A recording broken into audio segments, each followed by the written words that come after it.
Ce bulletin d'information vous est présenté par les Caisses Desjardins de la région de Portneuf qui sont fiers de mettre en valeur les initiatives des gens d'ici. Nous sommes le jeudi 25 août 2022. Ici Michel Beausoleil. Voici votre téléjournal communautaire.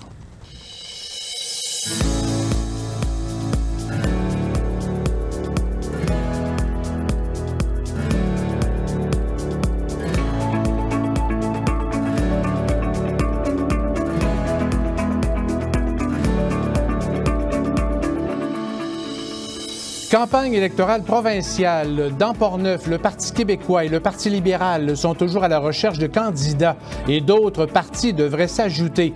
Nous recevons aujourd'hui en studio l'indépendant Patrick Bourson de Saint-Raymond.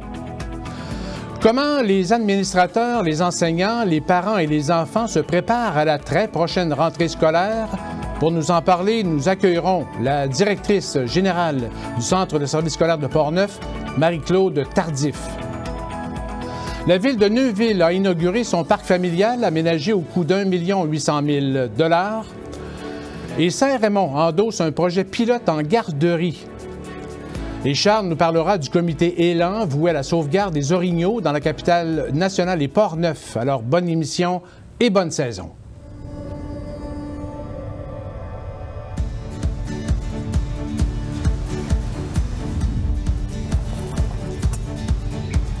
Ici, on se crée des souvenirs au fil des saisons et on vit au rythme de nos passions.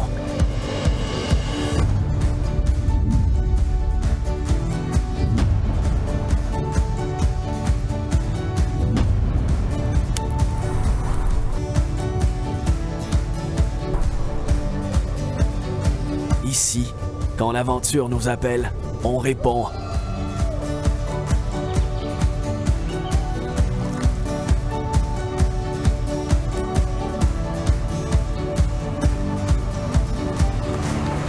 Ici, à Saint-Raymond, ma destination pour un séjour plein air réussi.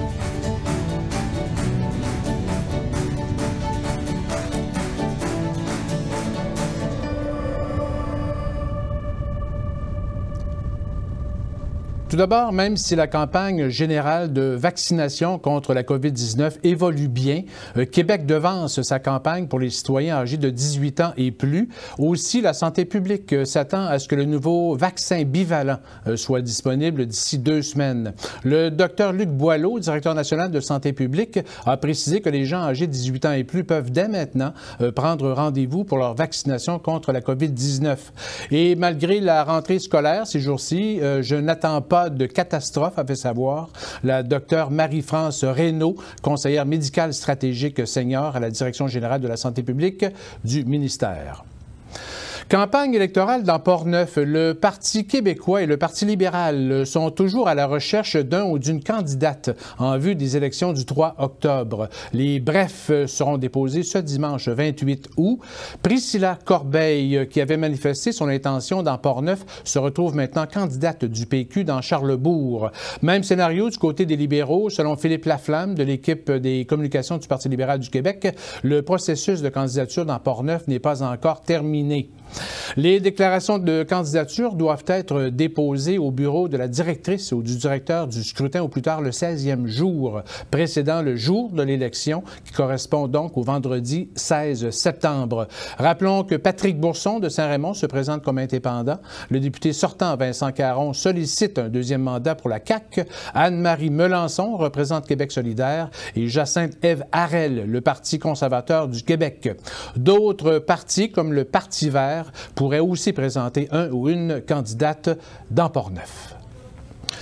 D'autre part, la période de recrutement de travailleurs est en cours pour les élections générales du 3 octobre. En nouveauté, les jeunes de 16 et 17 ans pourront travailler aux élections à compter de cette année. Une belle occasion pour les jeunes de se familiariser avec le processus électoral avant d'obtenir son droit de vote. D'ailleurs, le jour des élections, le lundi 3 octobre, tous les élèves et étudiants du Québec auront congé de cours en vertu de la loi électorale. Poursuivons avec la campagne électorale dans Portneuf. L'indépendant Patrick Bourson de Saint-Raymond a procédé lundi dernier à sa boulangerie-pâtisserie à Pont-Rouge au lancement de sa campagne électorale sous le thème « Ensemble, brassons la cabane ».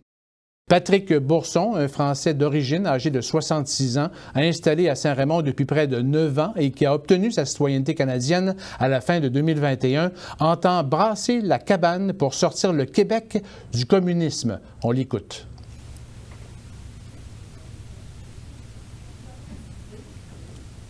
Aux gens que ce sont des enfants, on vous dit on va s'occuper de tout. Ça, il faut le retirer. Le socialisme, c'est un partage, c'est une entraide. Le communisme, c'est un pouvoir où tu as 10% de la société qui prend tout ce qu'il y a aux autres et on vous dirige. Le communisme, c'est on vous dirige, on vous guide, on vous emmène où?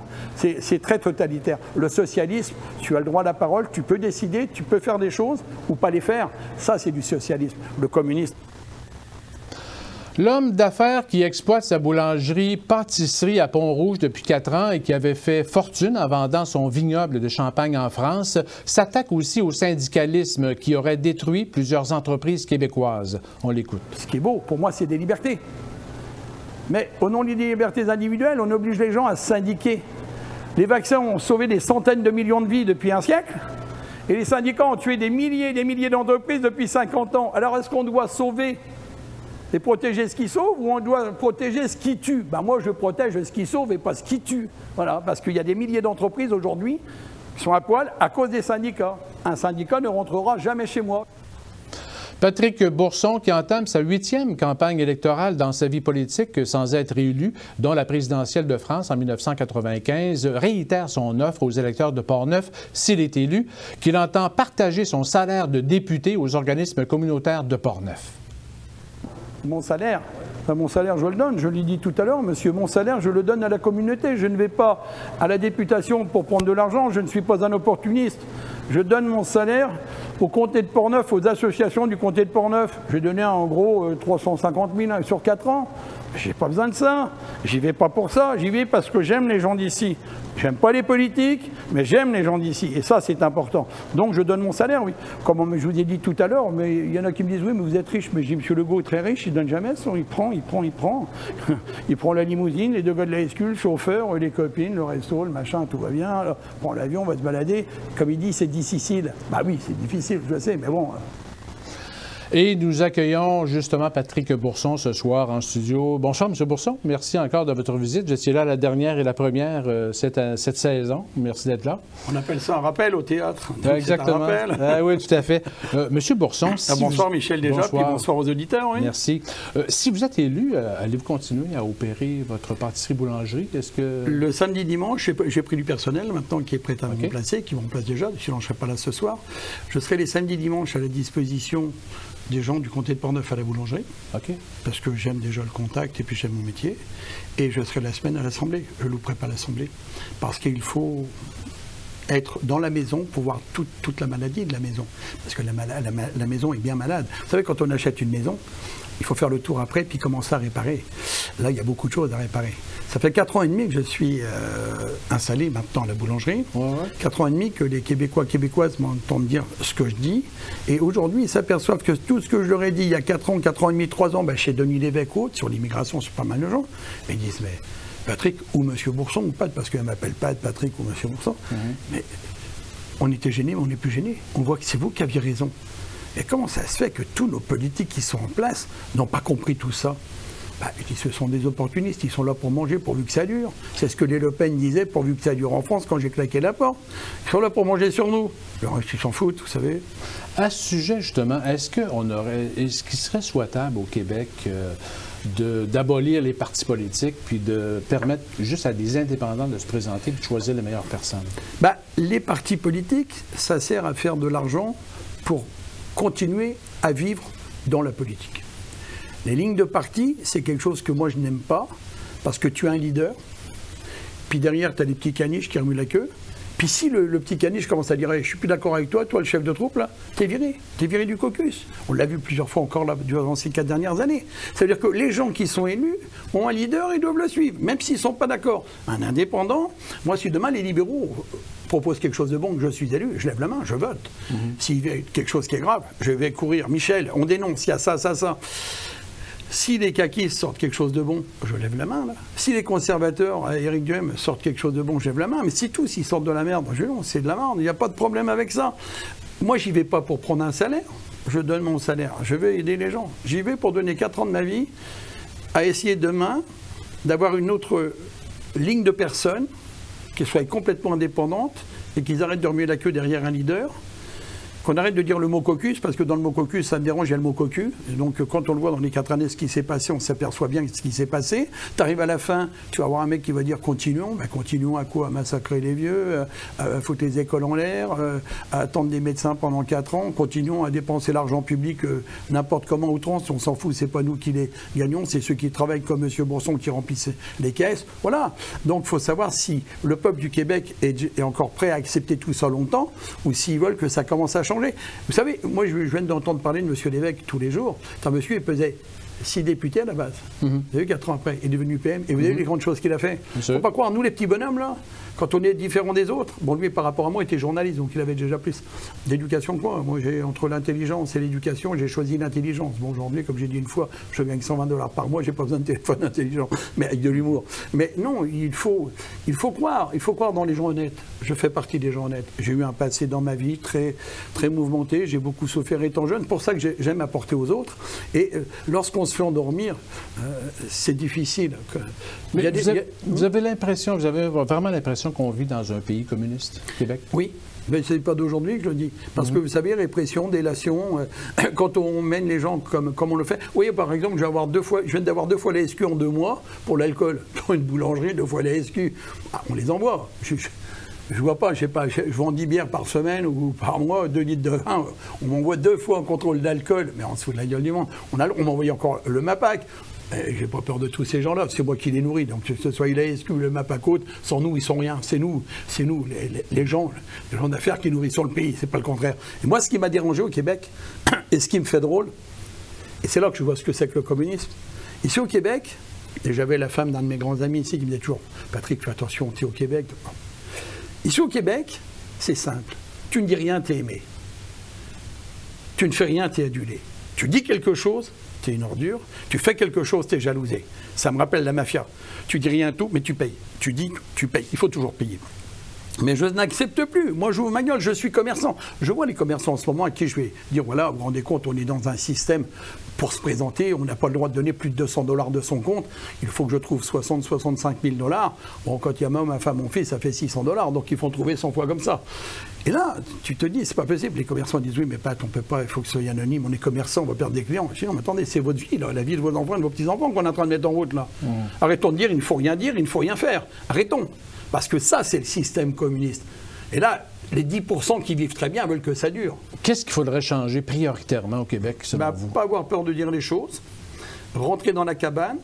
Moi, la plan santé, j'en ai parlé avec mon docteur Guy Dumont qui est parti en retraite, ça fait des années qu'on en parle. J'ai parlé d'immigration, j'ai parlé de beaucoup de choses, et je m'aperçois que j'avais raison sur toute la ligne. Parce que j'avais étudié un peu quand même. Avant d'être dans le commerce ici, je suis venu pendant 12 ans comme touriste. Pendant 12 ans, on m'a endormi. Je tombais sur la famille Trudel, sur ma famille Lirette, Chamberlain, comme ça, qui me montrait que le positif. Mais le jour où je suis rentré en affaires, quand j'ai parlé avec Jean-René Côté sur le bâtiment, Jean-René, j'étais courageux, là, parce que côté fille, j'ai dit, il faut être courageux. J'ai parlé avec lui sur les syndicats, surtout quand j'avais les salariés qui travaillaient à ma boulangerie, j'étais tous les jours sur le chantier, du matin au soir, je suivais les travaux tous les jours. En plus d'une fois, des syndicats sont arrivés, je dis, oh, vous n'avez rien à faire chez moi, comment ça? Non, c'est l'entrepreneur général. Je dis, non, l'entrepreneur général, c'est moi qui le paye, c'est moi qui paye des jardins, son assurance et tout, c'est moi ici, vous êtes chez moi, c'est mon territoire. Je m'en fous. Vos casques, vous les mettrez dehors, vos maillots aussi. Vous vous frappez, vous me demandez si vous avez le droit de rentrer sur le chantier, parce que quand vous venez parler avec les gars, c'est moi qui les paye. C'est pas Côté Fils qui les paye, c'est moi qui donne l'argent à Côté Fils pour les payer. N'oubliez jamais ça. Là, mais après, je suis saoulé en bon cours, hein, j'en ai rien à foutre des gens comme vous. Et là, parce que je supporte pas les gens qui s'imposent en disant, non, c'est pas moi, c'est l'autre, tu sais, les essuie-glaces, c'est pas moi, c'est l'autre, c'est pas moi, c'est l'autre. Bon, c'est dérangeant. Non, il faut Il y a beaucoup de choses à modifier, comme je disais tout à l'heure. Essentiellement, les priorités, selon vous? Les priorités. Économiques? Mais tout est prioritaire. Okay. Tout est prioritaire. On est la gueule dans le mur. Il y a 4 ans et demi, je disais on va la gueule dans le mur. On y a la gueule dans le mur. Mais pas qu'ici, en France, c'est pareil. Aujourd'hui, gouverner, c'est prévoir, et prévoir, c'est gouverner. Vous le voyez bien, ils ne savent pas prévoir. Écoutez, vous avez un homme qui dit l'autre jour, il y a les câbles à changer absolument au pont Pierre-Laporte. Non, on va avoir le temps. 6 semaines après, on envoie 8 millions sans affaire d'appel d'offres, comme ça. Oui, c'est urgent, mais 8 millions sans avoir fait d'appel d'offres. C'est notre argent. Ça se trouve, ça aurait coûté 5 millions, 6 millions. Mais là, aucun appel d'offres. Et vous croyez que c'est normal, ça? Et personne ne dit rien? Non, mais moi, Michel, je ne vous demande pas de prendre une position. Je vous demande simplement, en tant que Québécois de naissance, est-ce que c'est normal? C'est tout. On peut prendre une position en disant non, c'est pas normal. Voilà. Après, c'est ça qu'il faut. Il ne faut pas avoir peur de sa position. Il faut dire bah, ça me dérange. C'est très important. Vous savez, moi, je vois, j'ai des gens, je suis quand même un homme de valeur et puis j'aime partager. Moi, je vois quand M. Gladu est venu me rejoindre, quand il a quitté l'équipe du député actuel, il m'a dit, Patrick, on a les mêmes valeurs, on se connaît depuis longtemps. Je connais tes valeurs d'homme, je sais comment tu es, je sais que tu es un homme haut en couleur, mais t'es comme toi, il y en a pas au Québec, il en faut. Je vous dis, il y a un monsieur qui avait commencé avec 6 députés, qui a fini et qui a fait des grandes choses. Donc moi, ce que je veux, c'est dans 4 ans, être élu déjà, que les gens me fassent confiance. Et puis dans 4 ans, je vais vous ramener 125 personnes indépendantes comme moi. Ce sera un groupe d'indépendants, mais il n'y a pas de chef. Ce sont des indépendants. Et moi, je me présente au comté de Portneuf parce qu'il faut être un élu, mais je me présente pour le Québec. C'est ce que vous souhaitez, justement? Vous voulez vraiment... Être à l'Assemblée nationale pour dire, oh, on se calme. Et puis, je sais que je n'aurai pas beaucoup la parole, mais avec des gens comme vous, les médias, de droite comme de gauche, parce que moi je peux voter pour un homme de droite comme un homme de gauche si ce qu'il présente est bon pour la nation, parce que M. Legault dit que c'était une nation pour le Québec, à ce moment-là, je dis oui. S'il présente un truc qui est complètement tordu, je dis non, et j'explique aux journalistes pourquoi je dis non. Et puis qu'est-ce qu'on doit faire à la place pour pouvoir justement embellir notre vie. Effectivement. Parce que la vie, elle est dure pour tout le monde, monsieur Michel. C'est sûr. Mais il faut essayer de l'améliorer pour tout le monde. Vous savez, un gars qui souffre du dos puis qui attend 7 ans avant d'avoir une opération, par exemple, c'est pas normal. On va dire, vous n'avez pas un cancer. Ben, il n'a pas un cancer, mais il souffre. Allez, on n'a pas le personnel pour. Mais là, à ce moment-là, aux ordres, et puis tous ces gens-là, l'ordre des médecins et autres, comme pour les dents, ici, c'est un scandale, vu les prix qu'on paye par rapport à l'Europe, c'est vraiment une magouille terrible. Non, il faut être droit, puis il faut apporter des solutions, j'en ai. Je discutais avec mon ami Joël Godin au mois de janvier, il est venu manger avec moi, parce qu'on voulait manger ensemble pour pouvoir discuter, j'aime beaucoup Joël. J'y donne quelques solutions sur ce qui se passe en France sur le plan médical. Il me dit, on s'en fout de la France ou du Canada, mais j'ai dit, Joël, je suis en train de te parler de bonnes choses à nous ramener ici pour changer des choses qui ne sont pas bonnes. Je parle à un député fédéral de bonnes choses. Joël est quelqu'un de très bien, je l'appuie toujours et je l'appuierai toujours, parce que c'est un homme vraiment de terrain, on le voit. C'est pas un gars qui fait des photos tous les jours pour être... Non, c'est pas clic-clac. Et puis, vous savez, moi j'ai eu mal. J'emmène une personne, elle a 30... elle avait 41 ou 42 ans. Ça fait 5 ans qu'elle est là, 4 ans et demi. Elle est à Donnacona, elle fait ses études. Sa maman est à Cap Santé. Ses 2 frères sont à Québec. Cette fille-là, je la loge au-dessus de ma boulangerie. Je lui propose la boulangerie pour plus fermer. Je lui donne un salaire de 3 200, 3 500 à l'époque, je ne me rappelle plus, net.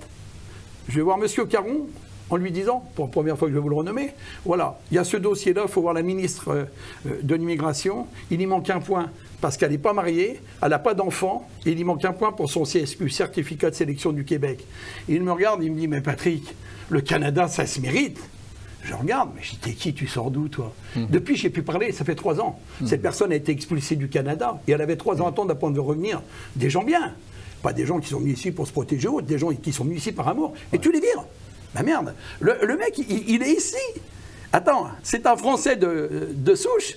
Tu lui expliques un cas grave, un cas important, et le mec, il te dit, le Canada, ça se mérite. Mais il est qui? Alors lui, il va chercher quoi, là? Il va chercher son fonds de pension. Ben, on va tout faire pour pas qu'il ait son fonds de pension. On va lui montrer qu'il ne mérite pas son fonds de pension. Je pense que les gens au comté de Portneuf vont se réveiller une bonne fois pour toutes en disant, mais là, on en a un vrai, là. Il ne parle pas comme les autres, il va taper sur la table, il va brasser la cabane. Moi, ce monsieur, ce député-là, ça me fait drôle. Quand j'en parle maintenant, ça m'énerve, parce que comment tu peux laisser partir une personne droite, honnête, qui parle le français couramment, qui va le travailler 40 heures par semaine, et tu dis, le Canada, ça se mérite. Le gars, il va présenter il va présenter, parce que j'en perds mon latin, il va présenter au lac Sept-Îles, où il demeure, le camp de Portneuf. Le camp de Portneuf, comme a dit Michel Truchon, Patrick, si tu n'étais pas intervenu, le camp serait fermé, tu t'es porté caution de 40 000 $, tu avais Guyane, chez Guillerme de Guyane, tu t'es porté caution de 13 300 ou 13 600 $ pour que les jeunes ont des lits propres, des matelas propres. Et puis tu as mis 23 000 $ de ton compte pour refaire le camp, le premier bâtiment. Et là, personne sur la photo. Jean-Pierre, qui a à l'époque signé et qui a fait, excusez-moi Michel, parce qu'il faut terminer sur ce point important, et Jean-Pierre Beaumont, il a fait 1400 à 1500 heures gratuitement dans ce camp-là, il n'est même pas sur la photo. Mais on se fout de la gueule de qui? Il faut m'expliquer ici, dans ce comté, de qui on se fout de la gueule? De tout le monde en général. Alors, clic-clac photo, c'est bien, mais il faut des hommes de terrain, des vrais. J'ai jamais vu ce monsieur aller voir un ministre pour dire, voilà, il y a telle et telle chose. Et là, je suis vraiment en colère. Et j'ai le droit d'être en colère. Il nous reste une minute. Oui. Quel est votre plan de match d'ici le 3 octobre? J'ai beaucoup de choses. Vous allez recevoir tout ça dans la boîte aux lettres. Okay. Là, parce que là, pour tout le monde, là, vous allez avoir ma face. Qui est la vraie face, c'est pas le four, ma face dans toutes les communes, parce qu'on a fait des 4x8, des 4x4, et puis on a une équipe qui va mettre les panneaux, et puis je vais serrer quelques mains, parce que je vais pas aller voir les maires. Vous savez, un maire, ça sert à rien d'aller le voir dans sa commune, on le verra après pour les subventions, j'explique ce que c'est que les subventions, là derrière, et les gens vont voir, ça peut être Pierre-Paul Jacques qui est député.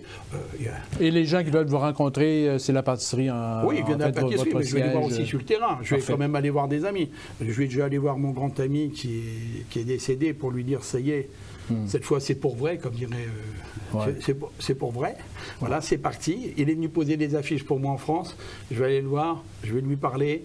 J'y vais avec une plaque. Je vais dire, voilà Mario, c'est parti. Voilà, c'est parti. On va brasser la cabane. Patrick Bourson, candidat indépendant pour Portneuf, justement, au cours des prochaines élections. Merci. Bonne campagne. Pour Portneuf, Michel, mais pour le Québec. Parce que c'est le Québec qu'il faut protéger. Portneuf, c'est une toute petite pièce dans le Québec. Merci. Et on va protéger le Québec. Après la pause, d'autres nouvelles. Et Neuville inaugure son parc familial. Et nous avons une entrevue avec la directrice générale du Centre de service scolaire de Portneuf, Marie-Claude Tardif.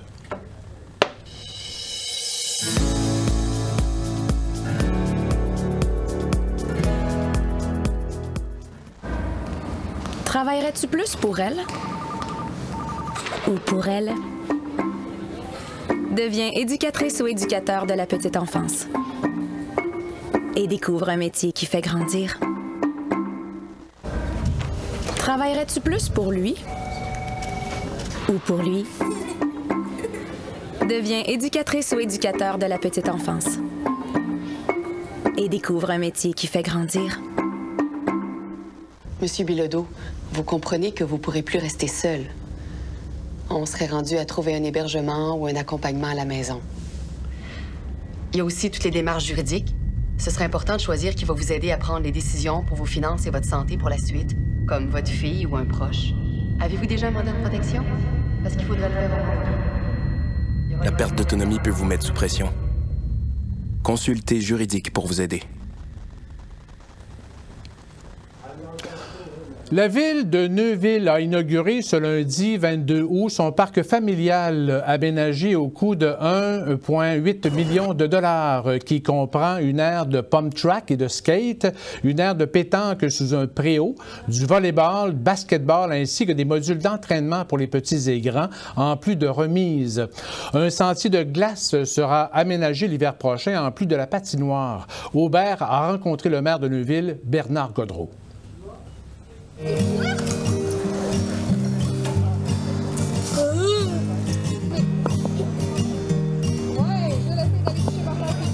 Avant, essentiellement, le parc arrêtait, il y avait une bordure d'arbres qui était, vous voyez l'herbe, c'est des pins ou des épinettes, là, ça l'arrêtait à l'intérieur de la pump track. Sauf qu'on avait évidemment un terrain de volleyball qui avait été placé là et c'était plus un espace gazonné avec des tables de pique-nique. Il y avait moins d'installations sportives et ludiques. Alors, on a profité du réaménagement du site pour non seulement améliorer la capacité portante, mais également l'aire de déplacement en actualisant et en optimisant également les espaces et les nouveaux modules de jeu qui avaient besoin d'avoir une actualisation. Puis on a profité des nouvelles tendances pour avoir des matériaux plus nobles, Il faut comprendre que pendant la saison hivernale ici à Neuville, il y a en fait un aire de glace alors qui nous permet de pouvoir jouer avec le hockey sur la patinoire, mais également d'avoir un air. Et avec les premières années, on était avec une surface qui était gazonnée. Donc pour nos équipes de travaux publics, c'était plus difficile de pouvoir assurer une qualité de la glace. Et lorsqu'il y a une base de gazon, mais il faut l'attendre plus longtemps pour être capable de former la glace et la mettre une qualité de patin. Donc avec le nouveau sentier, qui est évidemment avec une base plus solide, on va être en mesure de bonifier puis d'aménager davantage l'ensemble de l'aire de patin pour ceux et celles qui voudront le pratiquer.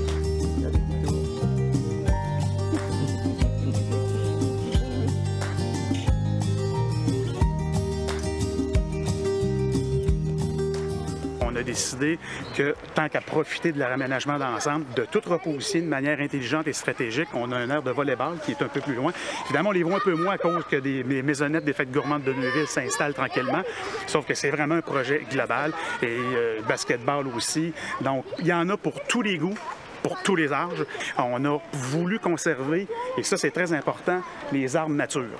Il aurait été facile pour les entrepreneurs de dire, écoutez, on va mettre tout ça à notre goût, on va partir sur une page blanche. Le défi de la ville, c'est de dire, non, on conserve au maximum l'ensemble de ces arbres majestueux. Et écoutez, vous les voyez, on a un parc qui est nouveau, qui répond aux besoins 2022 avec des arbres qui ont plusieurs décennies. Donc, c'est toujours intéressant de pouvoir profiter de cette proximité et de cette beauté naturelle des lieux.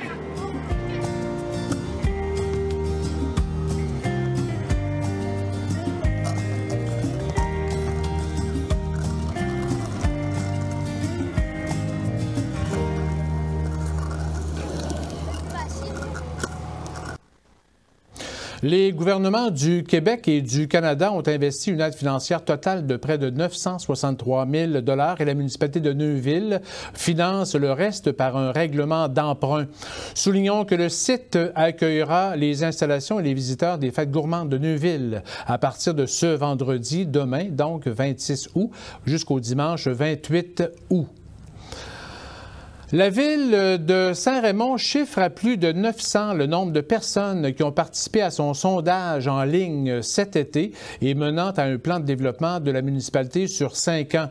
Plus de 13 000 pages ont été consultées par les citoyens. Le maire de Saint-Raymond, Claude Duplain, était très heureux de ce résultat qui correspond à environ 10 % de sa population. Ce sondage en ligne se terminait le 31 juillet dernier et la ville entamera dans les prochaines semaines sa consultation publique en groupe ciblé et en présentiel. La ville de Saint-Raymond devient la première municipalité de la région de Portneuf à adhérer au projet pilote de responsables de services de garde éducatifs en communauté. Ce programme a été lancé par le gouvernement dans le but de rendre disponibles rapidement des places aux familles québécoises. La ville de Saint-Raymond a accepté l'offre de 2 responsables de services de garde pour louer la bambinerie qui avait été aménagée dans le centre multifonctionnel et pourront accueillir 12 enfants en place subventionnée dès la semaine prochaine. Une convention de bail pour 3 ans a été signée entre la ville de Saint-Raymond et les responsables de garde, Caroline Genois et Sarah Bouchard. Depuis 2021, 5 responsables en milieu de garde familiale à Saint-Raymond ont dû arrêter leurs opérations. 30 places avaient été perdues depuis ce temps. Plus de détails seront dévoilés demain vendredi, en fait, en conférence de presse organisée par le bureau coordonnateur des services de garde dans Portneuf, le Kangourou. D'ailleurs, le Kangourou est le premier bureau coordonnateur de la région de la capitale nationale à avoir reçu l'acceptation pour le déploiement des projets pilotes. On en compte 3 actuellement sur le territoire de Portneuf et nous y reviendrons bien entendu. La Corporation du bassin de la Jacques-Cartier, la CPJC, a entamé cette année un projet de lutte contre 2 plantes envahissantes, la renouée du Japon et le roseau commun que l'on retrouve dans une tourbière du lac Saint-Joseph à Fossambeau-sur-le-Lac, qui est considérée à haute valeur écologique. Ces actions font suite aux études réalisées par la CPJC entre 2018 et 2021. La tourbière du lac Saint-Joseph, d'une superficie de plus de 72 hectares, est située en bordure du lac du Grand Héron. Ces deux espèces forment des colonies denses qui nuisent à la croissance des autres espèces végétales. D'ailleurs, en 2018, une étude a permis de recenser plus de 100 plantes, dont une dizaine d'espèces d'arbres, une vingtaine d'arbustes et une soixantaine d'herbacées. 4 espèces floristiques sont désignées menacées ou vulnérables. La lutte à la renouée du Japon se fait manuellement en arrachant les racines et on attaque le roseau commun en fauchant la plante, combinée par l'installation de bâches épaisses pour empêcher la pousse de nouvelles tiges. Est-ce qu'on peut aller rejoindre la directrice générale? Non. Le conseil municipal de Sainte-Catherine de la Jacques-Cartier accepte d'assumer les 10 % des coûts de rénovation majeurs nécessaires à l'immeuble Habitation du Bonheur sur la rue Louis-Joliette. L'Office municipal d'habitation du Grand Port-Neuf a besoin de cette autorisation avant de déposer son projet à la Société d'habitation du Québec. La firme d'architectes estime les travaux à 1 824 000 $ et la Ville assumera sa charge et les intérêts sur une période de 20 ans. L'Habitation du Bonheur, qui est construite en 1979 sur la rue Louis-Joliette à Sainte-Catherine, comprend 20 logements destinés aux personnes âgées à faible revenu. D'autre part, le conseil de ville de Sainte-Catherine de la Jacques-Cartier autorise la fabrique de la paroisse de Sainte-Catherine à procéder à son projet de réfection des galeries du presbytère en fonction des normes établies par la loi sur le patrimoine culturel. Rappelons que la ville a procédé à la citation du site patrimonial de la paroisse et créé le conseil local du patrimoine. Le presbytère de la paroisse Sainte-Catherine date de 1852. La ville de Saint-Raymond accueillera du 15 septembre au 21 octobre l'exposition « Femmes inspirantes de Portneuf dans la verrière du centre multifonctionnel ». Une quarantaine de femmes de la région sont au cœur de cette exposition de photos prises par les artistes Étienne et Danielle Dusablon et accompagnées d'un recueil du poète Mick Landry qui présente leur parcours et un portrait des municipalités dont elles sont issues. Le vernissage de l'exposition se tiendra le mercredi 14 septembre entre 17h et 19h. Cette exposition itinérante a été présentée pour la première fois en novembre 2021 et elle circule depuis dans différentes municipalités du comté de Portneuf. On va passer maintenant à une pause et on revient avec d'autres nouvelles.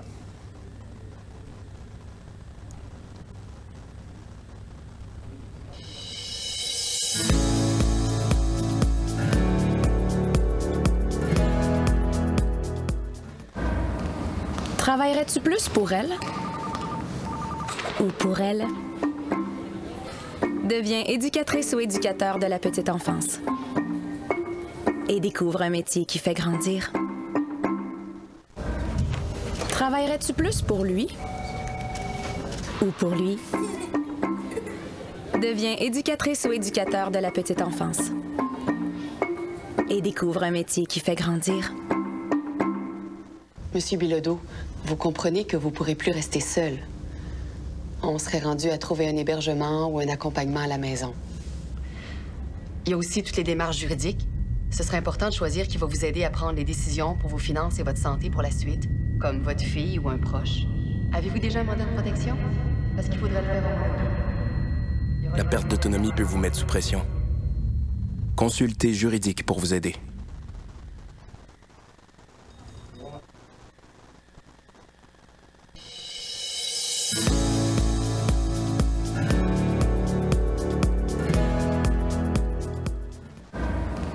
Travaillerais-tu plus pour elle? Ou pour elle? Deviens éducatrice ou éducateur de la petite enfance. Et découvre un métier qui fait grandir. Travaillerais-tu plus pour lui? Ou pour lui? Deviens éducatrice ou éducateur de la petite enfance. Et découvre un métier qui fait grandir. Monsieur Bilodeau, vous comprenez que vous ne pourrez plus rester seul. On serait rendu à trouver un hébergement ou un accompagnement à la maison. Il y a aussi toutes les démarches juridiques. Ce serait important de choisir qui va vous aider à prendre les décisions pour vos finances et votre santé pour la suite, comme votre fille ou un proche. Avez-vous déjà un mandat de protection? Parce qu'il faudrait le faire au moins. La perte d'autonomie peut vous mettre sous pression. Consultez Juridique pour vous aider.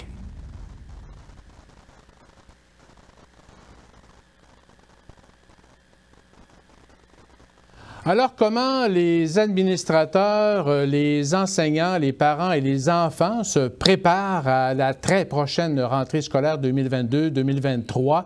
Alors, pour nous en parler, nous rejoignons par l'ordinateur et le téléphone. En fait, on a un petit problème technique aujourd'hui, mais on devrait être bon pour s'entendre. Nous recevons la directrice générale du Centre de services scolaires de Portneuf, Marie-Claude Tardif. Bonsoir, Madame Tardif.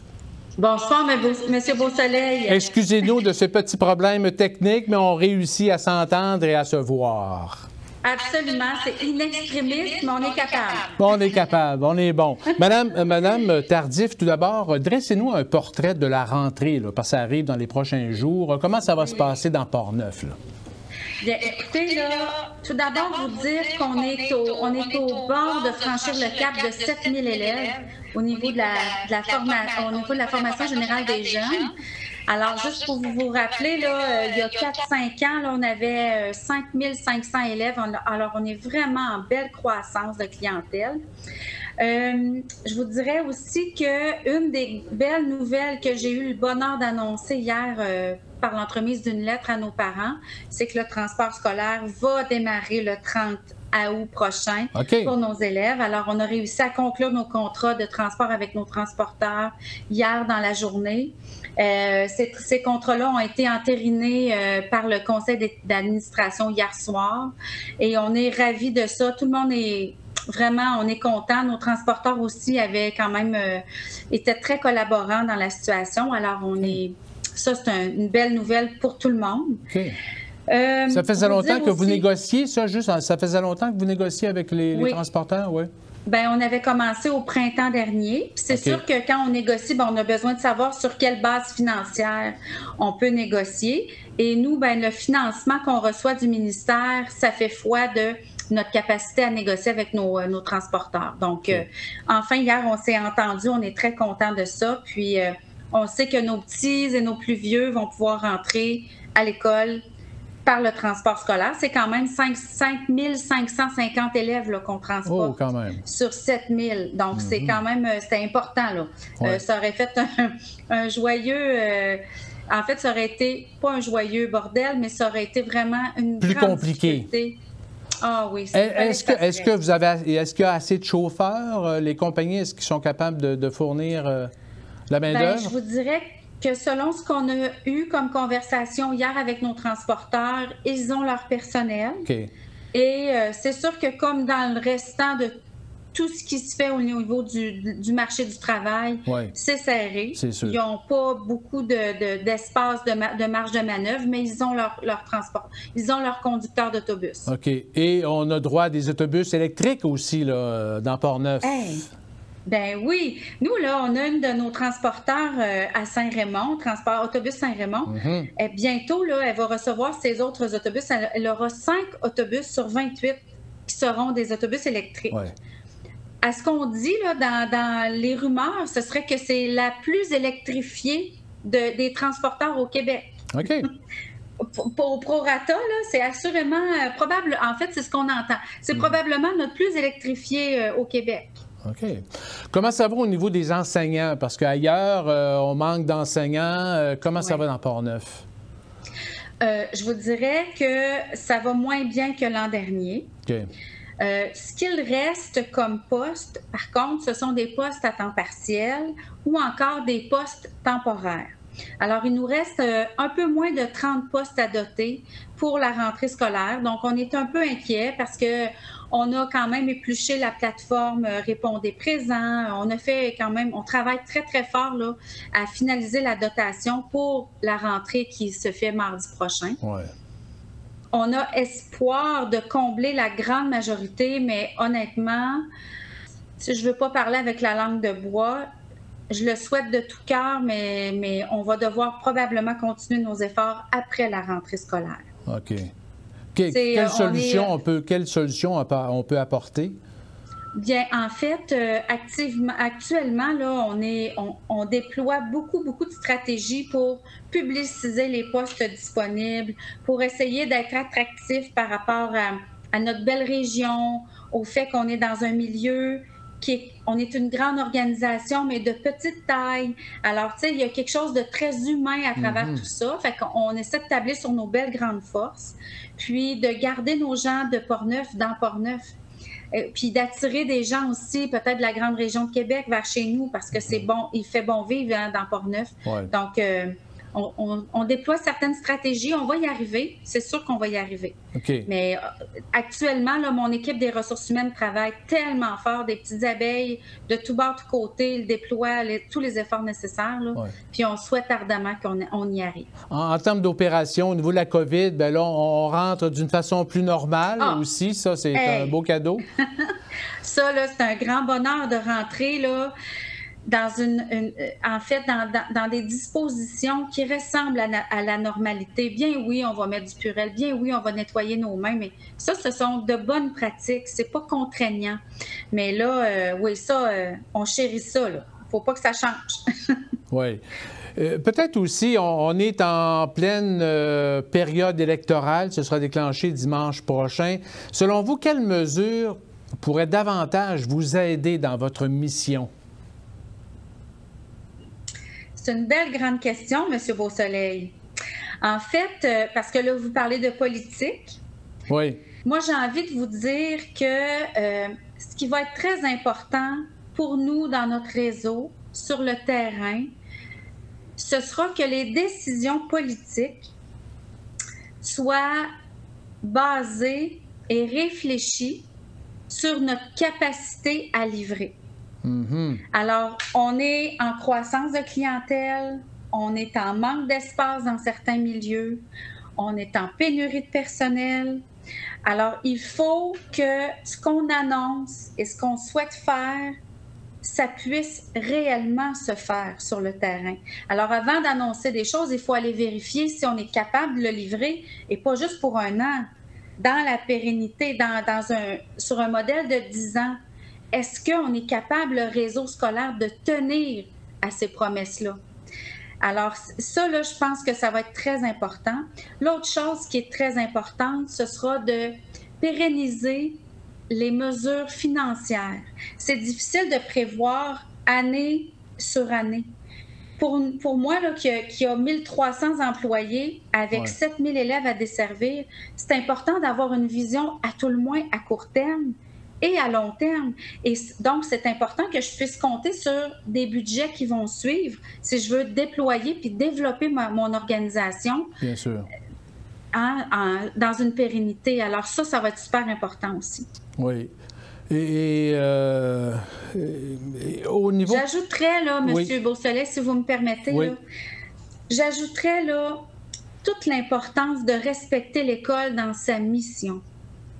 L'école, elle sert à beaucoup de choses dans notre société. Premièrement, l'école, là, c'est un lieu où on éduque une société. Alors, il ne faut jamais perdre de vue sa mission première. Il ne faut pas que ça devienne un mélange de tous les besoins de la société, l'école. Il faut que l'école, ça reste. Il faut qu'on protège le temps d'apprentissage de nos enfants. Parce que ça va assurément les amener vers une réussite. Ouais. Alors, moi, ce serait un souhait que j'aurais de vraiment protéger l'école et sa mission. Est-ce qu'on mélanger toutes les missions? C'est sûr. Est-ce qu'on devrait changer aussi le curriculum? Qu'est-ce qu'on apprend? Est-ce qu'on devrait davantage... dans les programmes des élèves? Oui. Ça aussi, c'est une grande question. C'est difficile de répondre à ça en 3-4 quelques minutes. Mais oui, c'est vraiment une grande question. C'est parce que je voudrais pas... On pourrait y revenir, des choses qui sont bien spécifiques. Oui. Parce que, tu sais, c'est ça. Je pense que c'est un sujet qu'on pourrait traiter une autre fois puis qui serait effectivement très intéressant, par exemple, d'aborder. On y reviendra. Peut-être parlons aussi, parce que là, malheureusement, on a eu la mauvaise nouvelle, en fait, là, que l'école secondaire à Pont-Rouge, en tout cas, ça ne sera pas cette année. Sainte-Catherine a obtenu son permis et sa construction. Il va va falloir attendre encore, vous pensez, dans ce dossier-là? Je pense que oui, parce que, en fait, selon les critères du ministère, pour accorder la construction d'une école secondaire, vous comprenez que ça coûte, avec l'inflation des coûts actuellement, c'est au-dessus de 130 millions de dollars que ça coûte une construction d'école. C'est sûr, quand on arrive avec des chiffres où on a 100 élèves, 200 élèves en dépassement, investir 130 millions des fonds publics, c'est beaucoup de sous pour pas beaucoup d'élèves. Donc là, il faut qu'on continue à démontrer que notre augmentation de clientèle tient la route, suit son cours. C'est sûr que nous, on surveille ça là, avec une grande attention. On aura besoin de solutions. Si ce n'est pas la construction d'une école secondaire, ça va nous prendre quand même une solution parce qu'il faudra asseoir tous nos élèves dans notre belle organisation. Bien sûr. Puis pas n'importe comment. Alors, avec mon équipe des ressources matérielles, on travaille aussi avec beaucoup de réflexion et l'équipe ministérielle à chercher des solutions pour... puis bien sûr que ce projet-là n'est pas tombé à l'eau. Mais actuellement, là, on a reçu effectivement une réponse négative. Oui. Et pour la rénovation, en fait, des bâtiments, tout ça, ça va comme vous pensiez?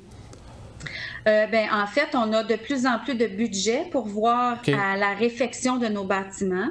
Puis, on a encore beaucoup de travail à faire parce que nos bâtiments, notre flotte de bâtiments dans Portneuf, elle est très vieillissante. Alors, on en prend soin à chaque année. On doit prioriser. Puis, on investit chaque sou qui nous est donné du ministère pour améliorer nos bâtiments. Donc, encore cet été, il y a eu beaucoup de travaux un peu partout dans nos écoles. Mais je vous dirais qu'on est encore à travailler dans nos organes vitaux de nos bâtiments. Alors, les systèmes de chauffage, les systèmes de ventilation, les systèmes électriques, c'est ça qu'on est en train de réparer, de mettre à jour.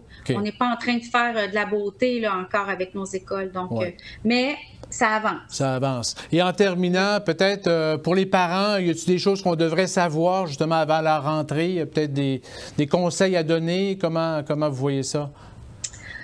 Bien, moi, j'ai envie de dire que pour des enfants, l'école, c'est la priorité, dans le sens où quand ils reprennent le chemin de l'école, ils s'en vont apprendre à vivre en société, faire plein d'apprentissages, tout ça. Fait que plus le discours du parent dans la maison est en faveur de l'école, puis là, je suis pas en train de dire qu'il faut toujours donner raison à l'école, mais que l'école soit importante dans la maison, ça donne un signal à l'enfant que l'école, son travail du jour, lui, c'est d'aller à l'école, puis c'est important pour papa et maman que je me comporte bien, puis que je fasse des beaux apprentissages à l'école.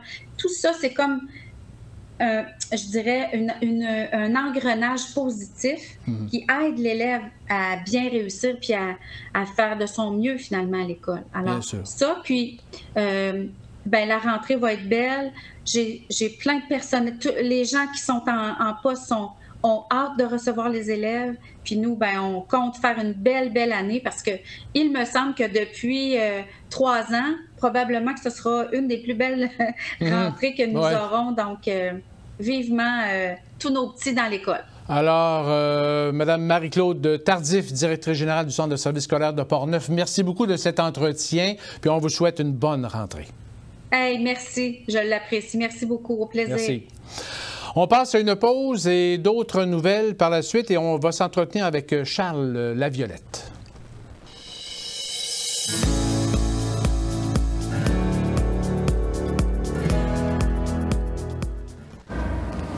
Travaillerais-tu plus pour elle? Ou pour elle? Deviens éducatrice ou éducateur de la petite enfance. Et découvre un métier qui fait grandir. Travaillerais-tu plus pour lui ou pour lui? Deviens éducatrice ou éducateur de la petite enfance. Et découvre un métier qui fait grandir. Monsieur Bilodeau, vous comprenez que vous ne pourrez plus rester seul. On serait rendu à trouver un hébergement ou un accompagnement à la maison. Il y a aussi toutes les démarches juridiques.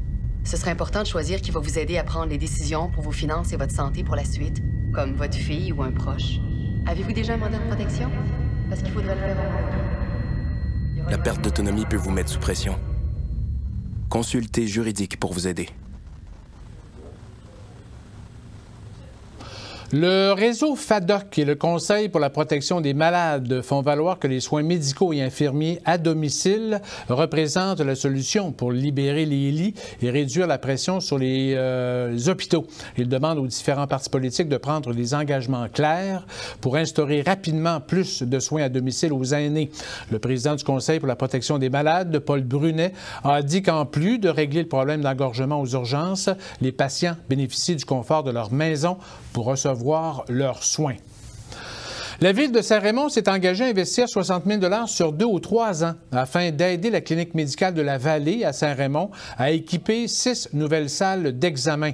La clinique médicale de la Vallée, une organisation à but non lucratif, doit se préparer à accueillir de nouveaux spécialistes et médecins. 2 médecins ont pris leur retraite dernièrement et l'organisation est en attente d'un IPS, un infirmier ou une infirmière praticienne spécialisée. La municipalité de Saint-Raymond a adopté lors de son dernier conseil de ville un montant maximal de 60 000 pour l'achat d'équipements médicaux, dont 20 000 cette année. Rappelons que la clinique médicale offre clé en main les services administratifs et équipements médicaux aux médecins et spécialistes. Outre la clinique médicale, on retrouve dans le complexe de santé de la Vallée, qui se trouve en bas de la Côte-Joyeuse, la pharmacie Uniprix ainsi que les cliniques dentaires, auditives et chiropratiques. La MRC de Portneuf élève la valeur des propriétés admissibles au programme Réno-Région de la Société d'habitation du Québec. Dorénavant, une propriété évaluée à 125 000 $ est admissible au programme au lieu des 115 000 d'évaluation auparavant. Le programme Réno-Région a pour but d'aider financièrement les propriétaires occupants à faible revenu qui vivent en milieu rural à effectuer les travaux pour corriger les défectuosités majeures à leur résidence. La subvention peut atteindre 95 du coût reconnu pour la réalisation des travaux admissibles pour un montant maximum de 20 000 $. La montaison du saumon atlantique dans la rivière Jacques-Cartier à la passe migratoire de Cap-Santé poursuit sa lancée vers des records. La Corporation du bassin de la Jacques-Cartier a enregistré en 2021 410 saumons qui ont remonté la rivière, alors qu'en date de cette semaine, mardi, en fait, 558 saumons ont franchi la barrière depuis juin et la saison se poursuit jusque vers la fin septembre. Cette tendance est observée dans la majorité des rivières à saumon du Québec. Le premier saumon a franchi la passe migratoire de Cap-Santé le 28 juin et en 3 semaines, les prévisions d'environ 350 saumons pour l'année étaient déjà dépassées. Rappelons que la pêche au saumon atlantique est interdite sur toute la rivière Jacques-Cartier. Il n'est pas permis de tenter de le pêcher et la prise accidentelle doivent obligatoirement être remise à l'eau sous peine d'amende. Des agents de la faune circulent régulièrement dans ce secteur.